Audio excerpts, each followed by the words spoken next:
First off, everyone knows about mod battles. You go through each tier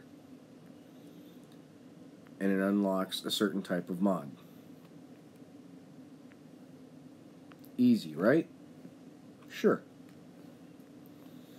But that doesn't get you the good stuff. That just kind of introduces you to what mods really are. Then we get into mod challenges.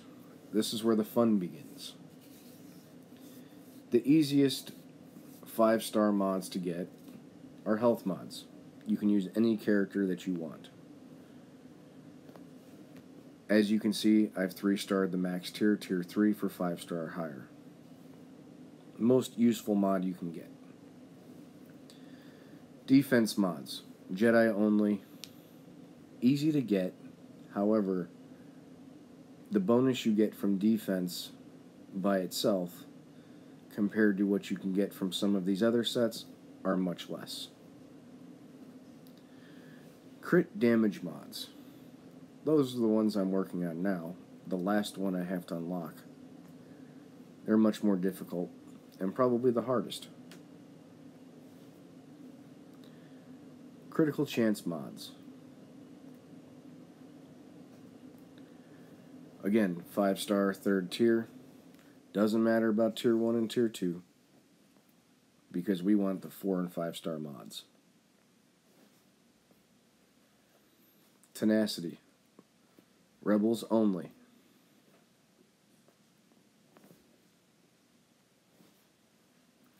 Offense mods.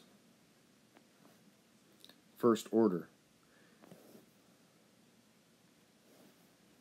Potency. Empire only. Again, 3rd tier is what we want. And finally, speed. Let's go back and look at these mods and their bonuses.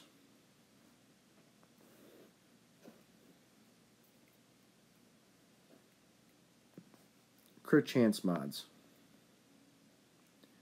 Exactly what it says, right? Crit chance. Let's see which characters will benefit the most from crit chance. The one I can tell you right off the bat, Lando Calrissian. As you can see, my mods aren't the greatest for him. Arrow mod, triangle mod are the most difficult to get. I haven't quite experimented with him yet on adding crit damage mods also, but that's because I haven't unlocked them yet completely. So let's look at another example.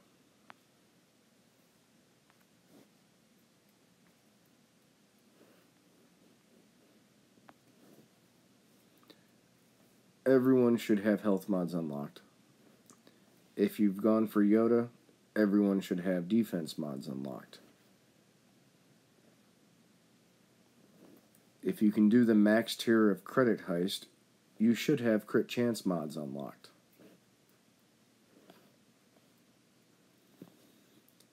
Everyone should have Palpatine at some tier.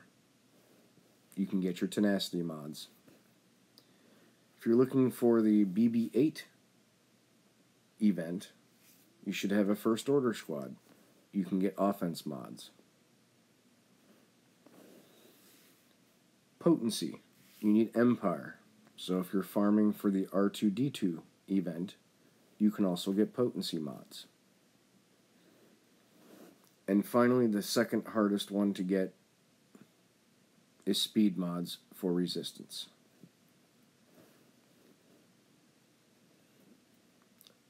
Now let's look at potency mods. Who should have them and why?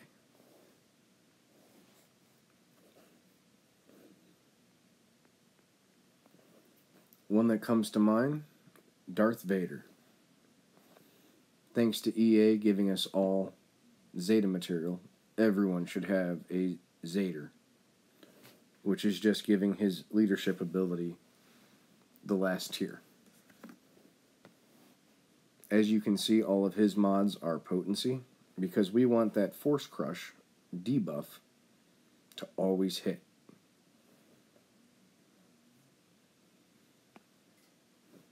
So his potency right now is at 92.42%.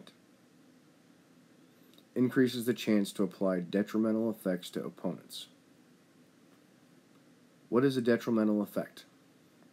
Any debuff you put on the boss or mob, so a dot, defense down, tenacity down, speed down, etc.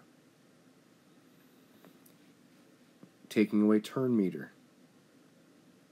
That is also affected by potency.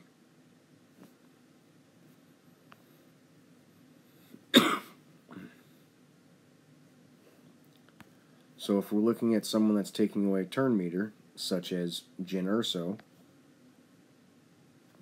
she has potency mods, because her special attack removes all turn meter.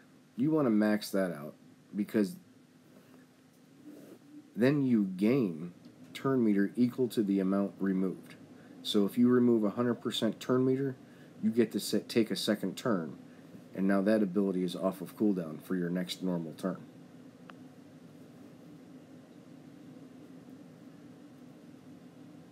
Which primary should go on mods, and why?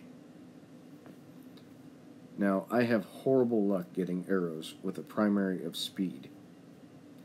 So the next best thing is critical avoidance.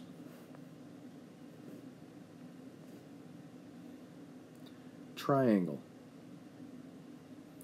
should almost always be crit chance or critical damage. Once again, I have a horrible luck getting those triangles. She has crit chance for a reason. And that is because of her unique skill. Jyn gains 10% potency each time she scores a critical hit. So you want her to crit as much as possible. Her potency is only at 57.57%. However, every time she crits, she gains 5.75% potency.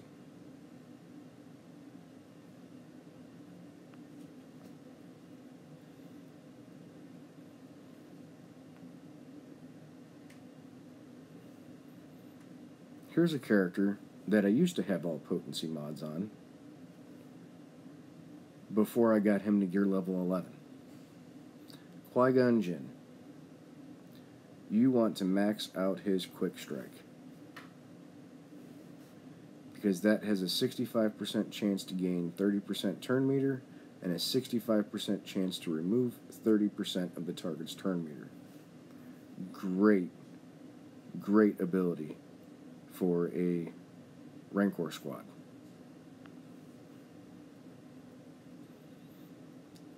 Right now he has health mods because I haven't gotten around to giving him speed mods. Why speed mods, you're asking? Because with his Zeta skill,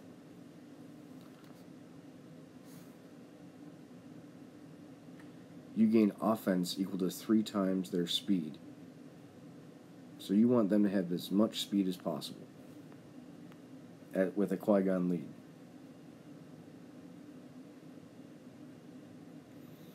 An example of a character that needs speed. Karut. Karut needs speed mods for several reasons. One, naturally with his armor and leveling, he has one of the highest speeds in the game. You can easily get him over 200 speed. I'm still working on mine, but we're getting there. He gives great buffs. He gives tenacity up. He gets rid of debuffs. You get a heal over time effect.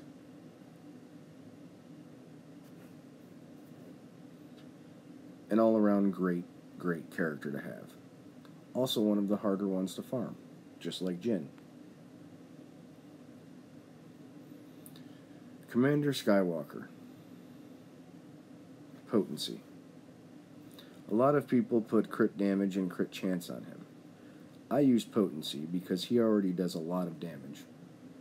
I want his debuffs on the boss and on the mobs that I attack. So I give him potency. His speed is another one that is very high in the game. I could easily put speed mods on him and get him to close to 230 speed. But it's not necessary. Tarkin. Potency mods. When you Zeta his unique ability, he gains 20% potency for each debuffed enemy. Why is this important? Because he also gains defense equal to his potency percentage. So you're giving him potency, which allows him to put his debuffs on the mobs, allows him to remove turn meter with his AoE effect, and also grants him defense at the same time.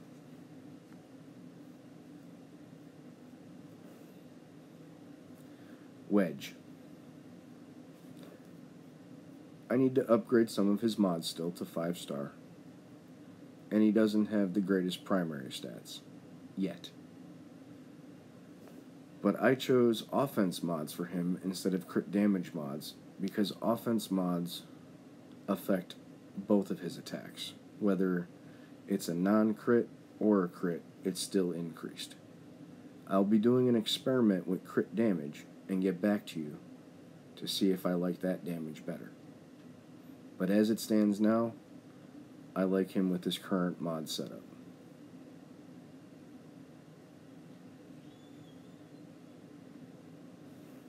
His current crit damage is 181.5%. So if I were to give him crit damage mods, I would get him to 200% crit damage.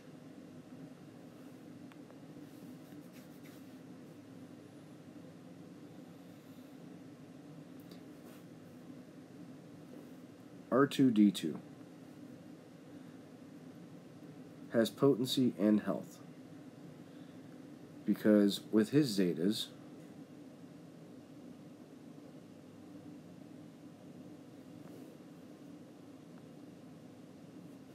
R2 grants his entire squad 10% of a lot of his stats.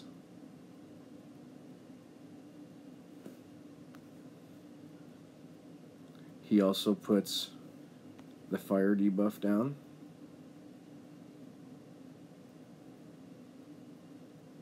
which stops mobs from dodging, even bosses. And he stuns for arena, or stunning the guards like you saw in Phase 1 of the Rancor. The higher the potency, the higher the chance of the stun and the debuff to go on the mobs.